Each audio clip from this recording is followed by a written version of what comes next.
And good morning, friends. Welcome to The Bright Side. I am Pharmacist Ben. Thanks for being here. Our number today and every day on The Bright Side is 844-236-6010. If you have questions, comments, success stories you'd like to share, or if you just want to contribute to the conversation, 844-236-6010 is our number on The Bright Side. We'll get your calls in our next segment. We're going to talk to Pat Alva-Craker, author of the book Kathryn's Quest. Pat is a inspirational speaker and author, and we're going to talk about overcoming obstacles, staying heart-centered, and a little bit about business as well, scaling your business if you're an entrepreneur. Pat is an entrepreneur as well as a motivational speaker and author. We'll talk to Pat Alva-Craker at the bottom of the hour. We'll get your calls. Next segment, 844-236-6010.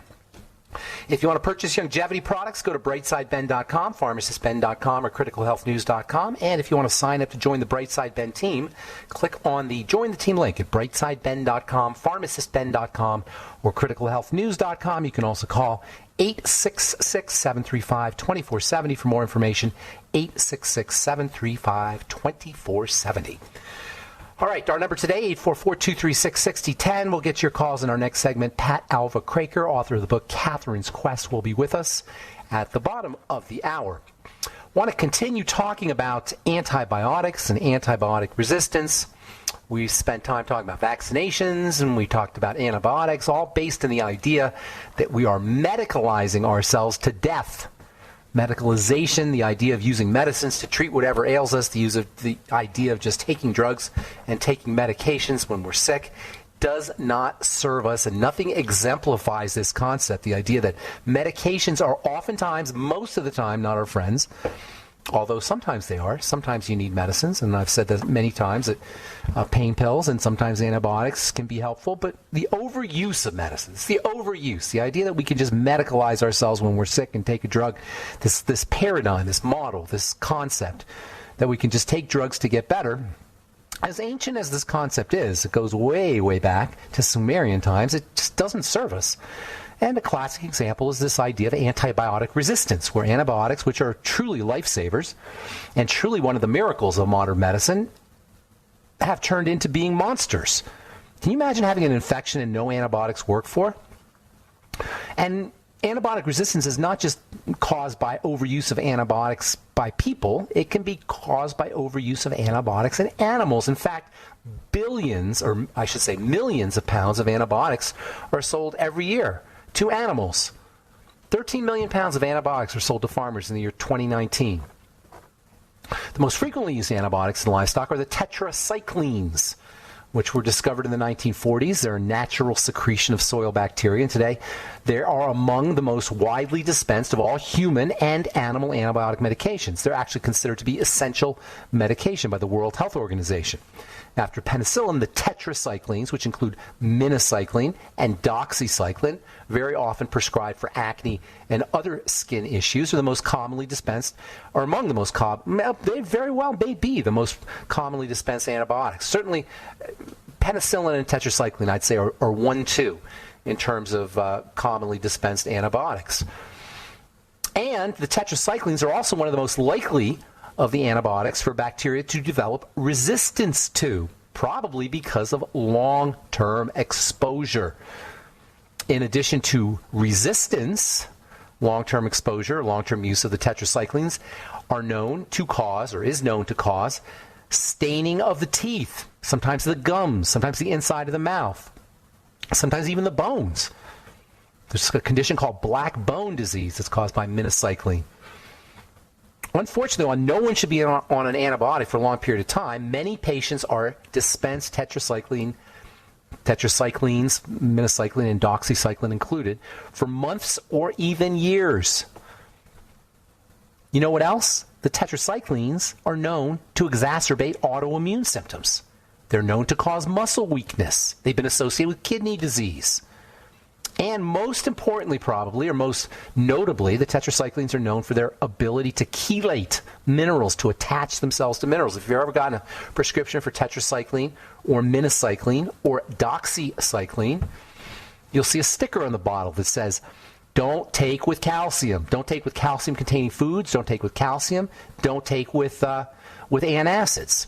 That's because the antibiotics can chelate. Chelate means to attract or attach to. The antibiotics can attach to chelate minerals, and not just calcium, by the way, but also potassium and magnesium and iron, among others. And this can inactivate the antibiotic. This chelating property, this attraction property, can also affect the minerals in the meat of animals that are given tetracycline, and that means in addition to being poisoned with antibiotics, the meat from your pork or your pig or your cows that are given the tetracycline is likely to have less nutritional value. It'll have calories, but it's not going to have the mineral value. Penicillins are also given to livestock, also erythromycin, which is part of a class of antibiotics called the macrolids, erythromycin and zithromycin or azithromycin. Zithromax is the brand name.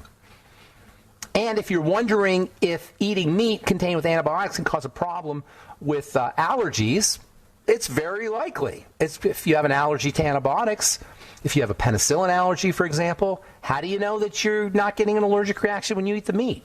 If we know tetracycline can cause an exacerbation of lupus and other autoimmune diseases, how do we know that when you eat meat that contains tetracycline, you're not going to exacerbate your autoimmune diseases? How many people have autoimmune issues exacerbated when they eat their steak or just in the middle of the day and they don't realize it was the hamburger they had for lunch? I don't know the answer to all these questions, but they're at least worth asking. Of course, livestock also have GMO corn and GMO soy. The cattle are given GMO soy. Cattle don't eat soy. What the heck is that about? That's not a natural food for cattle. They're given growth hormones. These are all the reasons why the carnivore diet, even if it may be therapeutically beneficial, from a practical standpoint, is not probably a good idea. Now, I know Dr. Sean Baker. As a matter of fact, I'm hoping to get Dr. Sean Baker. Thank you, Rob, by the way. One of our listeners got me in touch with Dr. Baker, and also another gal who's a proponent of a carnivore-based diet. And this is the problem, one of the problems. I have a couple problems with the carnivore diet, but one of them is this idea that livestock are given antibiotics and GMO grains and growth hormones. If you're eating all meat, you're subjecting yourself to all of this stuff. I don't know how. I'm very interested to hear how Dr. Baker and other proponents of the carnivore diet address this issue. He doesn't talk about it in his book. And it's not just livestock either. Fish are also subject to antibiotic onslaught, most commonly with penicillin as well as the macrolids, erythromycin, and also tetracycline. Fish, especially given to fish, and you know what? They give them to chickens and cattle and pork also. Because antibiotics have an interesting property of helping animals grow faster. So they give them subclinical doses, low doses of antibiotics to improve growth.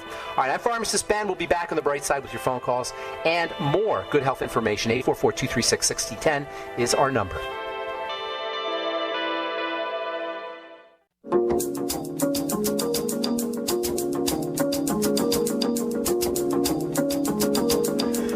We are back on the bright side. I'm Pharmacist Ben. Got lines open for you, 844-236-6010. Hang on if you're on hold. We'll get to you momentarily. Pat Alva Craker will be with us at the bottom of the hour. She's the author of a book called Kathryn's Quest, One Woman's Journey to Elation. Pat's got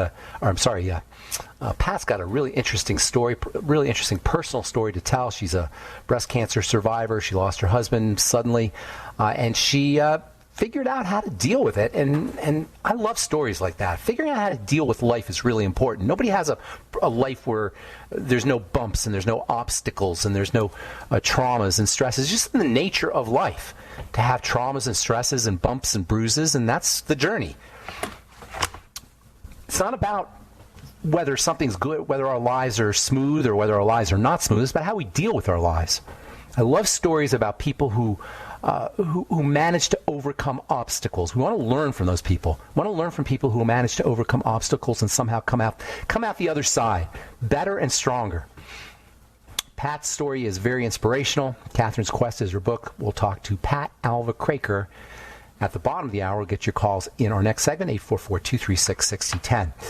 So this idea of antibiotics for given to livestock and also to fish is not just because of infections, although, as we talked about last week, factory farming and the idea, the way chickens are raised and animals are raised and fish are raised in packed quarters and in close proximity to each other tends to lead to infections. And so antibiotics can help prevent those.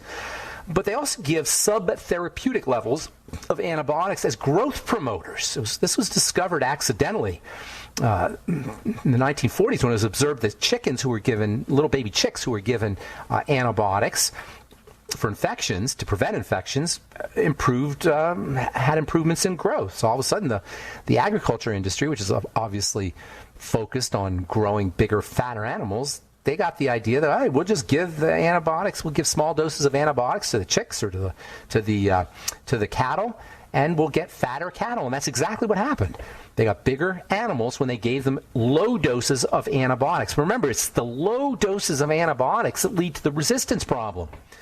Low doses of antibiotics are exactly what you want to do if you want to have resistance, because you don't have enough antibiotic to kill bacteria, but you have enough antibiotic for the bacteria to learn how to deal with the antibiotic. Nobody knows exactly why low doses of antibiotics promote growth, but it's very likely that has something to do with the microbiome. It's very likely that giving low doses of antibiotics kills off inflammatory bacteria and somehow allows growth bacteria to increase their population. Nobody really knows, though. In any case, it's a fact that growth promotion occurs when low doses of antibiotics are given to animals. Is that a good thing? I'm not so sure. Yeah, you may get bigger animals, but what about the people who are eating the animals? What about the people who are ingesting the fish? Again, this is why I have a problem with a meat-only diet or even a high fish diet, although I personally think fish are an amazing food from a nutritional standpoint. Hopefully we'll get Sean Baker on the bright side. We can talk about what he thinks, where he's coming from with this idea that we have to eat all meat, or we can somehow get health benefits by eating all meat. The carnivore diet is an all meat or all animal food diet. Tomorrow we'll talk about fish antibiotics. Fish are drenched in antibiotics, penicillin, erythromycin, tetracycline. There are fish farms, which account for most of the fish we eat is actually farmed. Fish farms are the aquatic equivalent of factory farms. And like livestock that are raised in factory farms, fish tend to get sick and prone to infection and subject to parasites and lice and all kinds of concentrated wastes, fish poop, concentrated fish waste, nitrates, phosphorus, all kinds of crappy stuff. We are doing a number on our food supply. I wonder if that has something to do with the fact that people get viral infections. I wonder if maybe we should be looking at our environment. Maybe we should be looking at how we raise our animals. Maybe we should be looking at the water. Maybe we should be looking at the medication that we subject human beings to via the food supply instead of this crazy medicalization that's going on. All right, 844-236-6010. Pat Alva Craker will be with us at the bottom of the hour. Let's go to the phones and say good morning to our friend, the Truth Raider. What's up, Truth Raider? Where you been? Happy holidays. Happy New Year. Have I talked to you since then? Since New Year's? Yeah. I don't think I've talked to you. Yeah. We're about to catch up with Happy Valentine's Day. Happy Valentine's Day. Yes, sir. What's going on, buddy? Foot pain. Bone pain on the top of my foot. Bones? Bone pain. Bone pain. I think you're falling apart, Truth Raider. I don't know. I think you're degenerating before our very eyes. What kind of foot pain? Is it in the muscle? Or you sure it's the bone, or is it in like the muscle or the ligament? Certainly by the ears. But no, the top of my left foot, it feels like, say, several months after maybe you dropped a bowling ball on your foot, something happened where you got hit with something on the top of your foot, and then you still have a little bit of... It's not swollen or anything? Not swollen or discolored? Yeah, a couple things I would do if I were you. First of all, have you tried CBD? That's what is that? Cannabidiol. Yeah, cannabidiol. There's two ways you could do CBD. You can either do tinctures or drops. You can take it orally. They also have gummies and various candies that have CBD in them. And then also you can topically apply CBD. You can also topically apply CM cream, cetyl myristoyate, longevity. I don't talk too much about that CM cream, but it is really amazing stuff. Cetyl myristoyate. Cetyl myristoyate is a fat, and it's got really interesting anti-inflammatory effects. And some people get dramatic pain relief for arthritis and joint problems. It may also work if you have a little micro-inflammation going on in your foot. The worst thing about foot problems, Carl, is if you have them, you start to walk funny. And if you kind of compensate by walking funny, by changing the way you walk or limping a little bit, it can work, that change in movement can work its way up your body. And it can be a cause of knee pain. It can be a cause of hip pain. It can be a cause of back pain. It can go all the way up to your shoulders, and it can change everything. And if it happens when you're young and you don't fix it, and you just kind of compensate a little bit because it's not the end of the world and you deal with it, but you're kind of torquing your body a little bit, tweaking your body a little bit, it can cause serious problems later on in life, even though it doesn't seem like it's a big deal now. So I would deal with it. And there's a couple ways, aside from the topical stuff, which you can definitely be helpful. And by the way, CM cream and CBD you can take orally too. Body work is good too. Massage, roll thing. I got rolled last week. I have a rolfer who I've been using. She's been on the program, Joy Ohm, and I've been using her for 30 years. Every time I have a little tiny ache or something tweaked from weightlifting or from exercise, I go see Joy, and she is a miracle worker. Roll thing is amazing, amazing stuff. All body work is super valuable. Even if you don't have any problems, even if you don't have aches and pains, body work is valuable just to keep yourself in shape, literally in shape. And I've said this oftentimes, if we really cared about health in this country, we would have national massage insurance, national body work insurance, national roll thing insurance. So get yourself rolled or get some body work on that foot and take it seriously, because you don't want it to have a domino effect where it starts to affect the rest of your body, move up the rest of your body. Thanks, Carl. We're out of time, buddy. Have a beautiful day. Pat Alva-Craker will be with us at the bottom of the hour. Her book is Kathryn's Quest. We'll be back after this.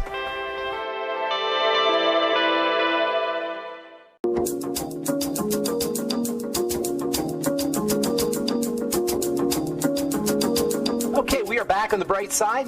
I'm Pharmacist Ben. We're on the air Monday through Friday, 8 to 9 Pacific and 10 to 11 Central Time, and 24/7 on the archive page at benfuchsarchives.com. Thank you to Peter in the UK for setting that up.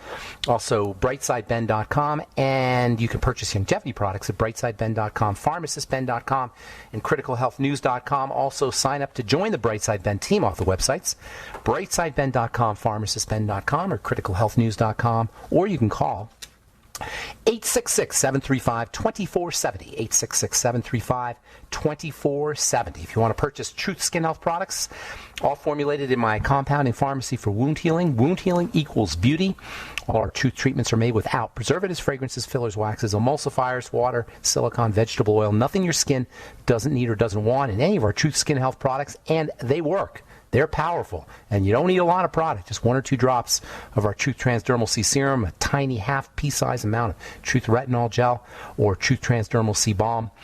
Powerful, potent pharmacy products, pharmacy-formulated products. They're available at truthtreatments.com. You can check out our 1,500-plus 4- and 5-star reviews at truthreviewed.com. Truthtreatments.com for our Truth Skin Health products, and truthreviewed.com for our 1,500-plus 4- and 5-star reviews. All right, I'm looking forward to speaking to our guest. Pat Alva-Craker is the author of a book, Kathryn's Quest, One Woman's Journey to Elation. She's got a personal story that's inspiring and powerful, and I love inspiring stories. We'll talk to Pat Alva-Craker about her personal story and about her book, Kathryn's Quest, One Woman's Journey to Elation. Please welcome to the bright side, Pat Alva-Craker. Hey, Pat. Hi, Ben. How are you doing today? It's a pleasure I'm to be doing here. great. Nice to have you. I just love inspirational stories, and your story is very, very inspirational. Tell us a little bit about how you got. First of all, tell us a little bit about your personal story. You're a breast cancer survivor. You lost your husband suddenly. Your husband at 22 years, just all of a sudden. But you turned things around and kind of made lemons out of lemonade. Tell us a little bit about your personal story. Oh, thank you. I appreciate that, because that is actually what did happen. So, I'll start with breast cancer. I am a 26-year breast cancer thriver, if you will. Ah. And yes, I'm like so that. grateful. And breast cancer stopped me on my tracks. And I the way that I view life, Ben, is that I really feel that everything in our life happens for a reason, and it's there to teach us specific lessons, help us grow. And because of that philosophy, I just really had to sit back and say, okay, what is the message in this particular part of my journey? Can I just stop you right here? Let me just stop you right there. Were you perfectly healthy before, and then all of a sudden, out of the blue, like you didn't have any experience with ill health, and then all of a sudden you dived right into a bad health situation? Was it like that, or did you build up to it? No, it was just like that. Suddenly. It was suddenly. Wow. It was suddenly. The environment that I was in at the time was I was working in corporate, traveling 80% of the time, and when I would come home one week really out of the month, then I would help my husband with our exotic animal ranch, and I was involved in the community, and there was a lot of overgiving, and I was the last on my list. So I studied Louise Hay, who is Love Louise a Hay. spiritual teacher. I love her. So she has a book on You Can Heal Your Life, and she associates the mind, body, and soul of every illness. And so I went to her book, and I learned that breast cancer is associated with overgiving. And I was truly that, giving to my family, to my job, to the community, to my job. I mean, and I was the last one on the list. So it was like a 2x4 right in the forehead saying, you know what, you need to evaluate what's happening in your life, and you need to pivot. So I did. I took a step back, and I said, where do I really want to be in my life? That what needs to change, and I need to take responsibility for healing myself. So, Ben, I did go down the traditional path. I had chemo and I had radiation, and I chose to bring in alternative medicine into my healing journey. What was your alternative medicine? And so I became a Reiki master. I went into energy medicine. I used herbs. I changed my diet. I used essential oils. I went into meditation, started journaling. I just embraced it. You had no background in any of this before? This is a complete turnaround? I had some background, but it was a catalyst to really expanding my knowledge a little deeper than I had. So it was really interesting. Did you heal yourself? Did it go away? I mean, how bad was the cancer? Then it completely went away. It was It was stage 1, and I actually found the lump myself. And I do come from, there is history in my family of breast cancer, a variety of cancers actually. But I do believe that, when I was in the car with my husband, we were on our way home. It was an hour drive. I just had that hour to think about it. And I said, you know what, I'm going to heal myself. Wow. This is it. I can do this. And then when did your husband die relative to all of this? Yes, okay, so he died 10 years later. 10 years later. So you were already you were already on your journey. I was healthy. I was working in corporate. I had a coaching business on the side, coaching women, engineers, and then he died. And at that time he died of a heart attack, and we had a 200-acre exotic animal ranch. And so he and a ranch hand, Randy, were doing everything in the ranch, all the feeding and moving the hay around, everything that it took. And so when he left, it was Randy and I. And at the time, Ben, Randy was in a wheelchair. Oh, wow. He was still helping you on the he was helping you on the farm. Wow. And so did part of you think, like, why me, Lord? Or did you, how did you deal with, one thing after another like that? Yeah. I had a really good friend who I confided in, and he said to me, Pat, you're either going to crawl up in bed and die, or you're going to pick yourself up from the bootstraps. Which one is it going to be? And I said, I'm going to pick myself up from the bootstraps. Yeah, but you didn't just pick yourself up out of your bootstraps. You motivated to help other people. You motivated to make a difference in the world, right? You didn't just help yourself. Absolutely true. And I wonder if they're related. I wonder if picking yourself up by the bootstraps has something to do with dedicating your life to making a difference. I want to talk about that when we come back from our break, and then we'll get into a little bit about your book, Kathryn's Quest, One Woman's Journey to Elation. We're talking to Pat Alva-Craker. Inspiration. How do you define yourself? If you had to just define yourself in a term, inspirational speaker. Oh, wow. What would you say? Yeah, I am a person that has a passion for moving women forward. And however I can serve women in that way, I'm inspirational, I'm a mentor, I'm a coach, I'm All right. a speaker. That's awesome. When we come back from our break, we'll talk about about this connection between helping yourself and helping others, and then we'll talk about the book, Kathryn's Quest, One Woman's Journey to Elation. We're with Pat Alva-Craker on The Bright Side. More with Pat right after this break. Don't go away.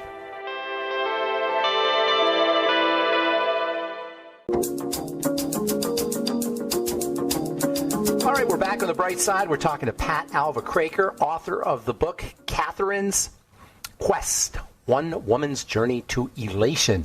Pat, before we went to break, we were talking a little bit about this idea how we pick ourselves up by our bootstraps, maybe by helping other people. How do you see the relationship between helping yourself and helping others? I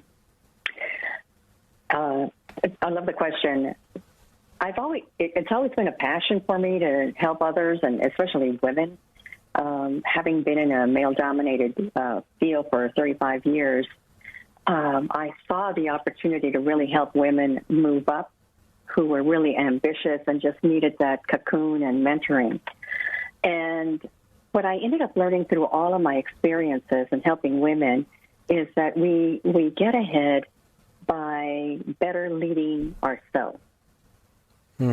Is that we can overcome circumstances and adversities, lead our teams, build businesses when we can better lead ourselves.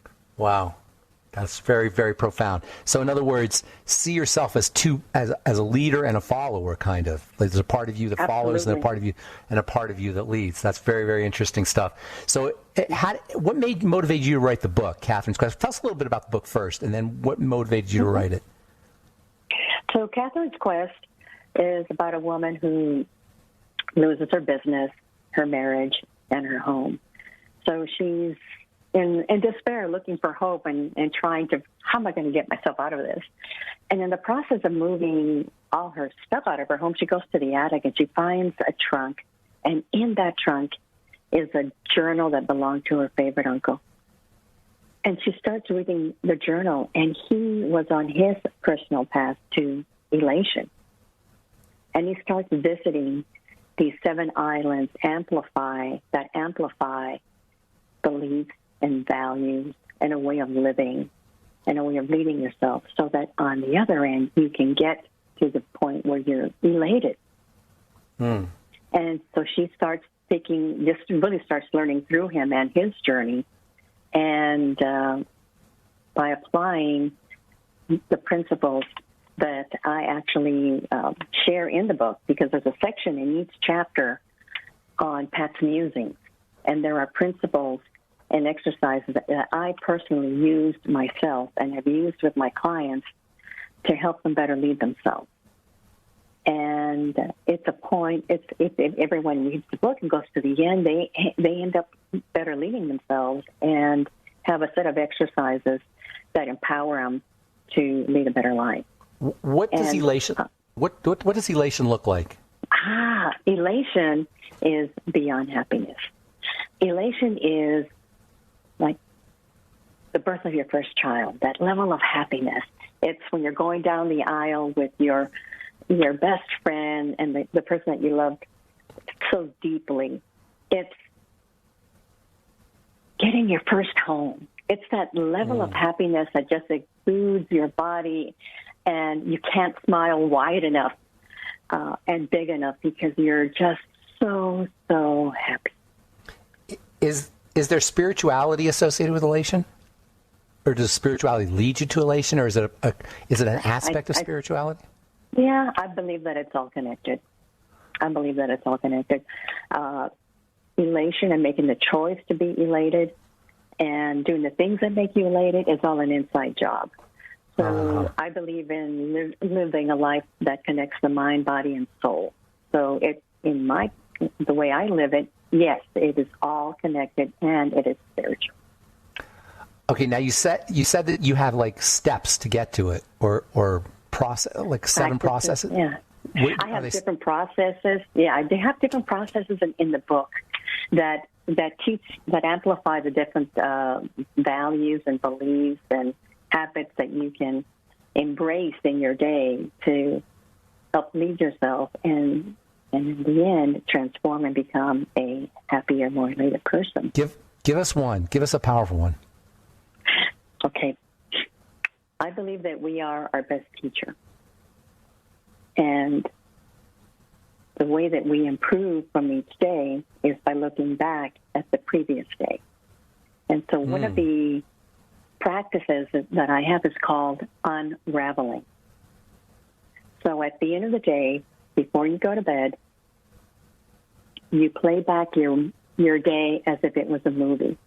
You can play it back from the time you woke up to the time you get to bed, or you can play it right before the end of your day and play it all the way back to the morning, whichever resonates with you. And as you play it back, you look at your life as an observer. And as you walk and see your day, you ask yourself the question, oh, well, I had an amazing meeting with Ben the other day or yesterday. Why did it go so well? What in that meeting did I do that made that meeting go so well? And then when you have a situation that didn't go just like you wanted it, then you ask yourself that question. Well, this particular event didn't go as I had planned. What happened that changed the dynamics of that situation, and what would I do differently? Wow. And so just go ahead. Yeah, go ahead. Just watching your day, you were going to say? Yeah, just watching your day and asking yourself those 3 questions will reveal the things that you're doing right and will teach you where you need to tweak your habits, because it's just that 1% tweak that will change your trajectory in your life. I wonder if that also disassociates you a certain way, like it keeps you from being too attached to things. Well, I totally believe that that we can ask for what we want out of life and make the request of the universe, God, the creator, something, whatever that is, and that it becomes very important that then we detach ourselves and just say this or something better is going to happen. Yeah. So as the observer, you are absolutely detached from what is going on. You're just trying to learn and see where you're connecting the dots, or where the dots aren't connecting, where you can make a difference and make it pivot. So do you read stuff like Think and Grow Rich, Napoleon Hill, or Thomas Troward, or Wallace Wattles, any of those guys? Is that sounds like it sounds like your work is kind of similar to that. How about Ernest Holmes? You ever heard Ernest Holmes? I have not read him. I'm going to write that down. Ernest Holmes. No. Yeah, you would like Ernest Holmes. He was one of the religious science. He started this international religious science movement, Science of Mind, I think they called it. Yeah. Okay. And so tell us a little bit about this idea of mentorship, because you're also a mentor, right? Yes, I am a mentor. So there is a difference between a mentor and a coach. And a mentor has a specific skill set that actually teaches that skill set to someone else. I'll give you an example. I'm a certified project manager, and so that was primarily what I did 35 years. So I'm very good at it. So if someone were to come and say, you know what, I have a big project, it's a complex project, I don't know, what I'm stepping into, would you mentor me? Then I would step in and I would say, okay, let me teach you a framework that you want to take into this particular project. And then you and I can do checkpoints throughout this project, and I can guide you. I love that concept of project management, because you don't have to have an official project. Your life can be a project, or your relationships can be a project, right? If you have a skill of project management, that applies to a lot of things. It does. It really does. And I love the way you put that, because the journey to relation can be a project. Yeah. Yeah, we all have projects. We don't have to have an official project. Just the events and the experiences and the things we're doing in our life are a project. So your website is majesticcoachinggroup.com. Can people interact with you through the website? Absolutely. There is a contact tab there that you can connect with me and we can have a conversation. I also am selling my book through majesticcoachinggroup.com. Just click on the tab Kathryn's Quest, and you can buy the book along with a journal and affirmation cards that go with it, so it can be very experiential. Very nice. Okay, so in this crazy time we're living in, we've got about 30 seconds. Give us some more your parting words of wisdom for people who are dealing with just what's going on in life today. So I believe that the coronavirus is a way for us to connect within. So this is the moment for you to go in. They've all asked us, go inside, go inside. Well, that's exactly what I'm asking you to do, is to go inside and get clear about the things that make you happy. Get clear about how you want to live your life and the decisions that you want to make those changes, because we are always a choice. Good stuff, Pat. Thank you so much. The book, Kathryn's Quest, One Woman's Journey to Elation. Thanks, Pat Alva-Craker, for being on the bright side. Have a great day. Oh, thank you, Ben. I appreciate you. Thank you. Pat Alva-Craker, majesticcoachinggroup.com. The book, Kathryn's Quest, One Woman's Journey to Elation. And that's all the time we have for today on The Bright Side. Thanks for listening. I'm Pharmacist Ben. Have a wonderful, beautiful, awesome, spectacular day. We'll talk to you later, folks. Bye for now.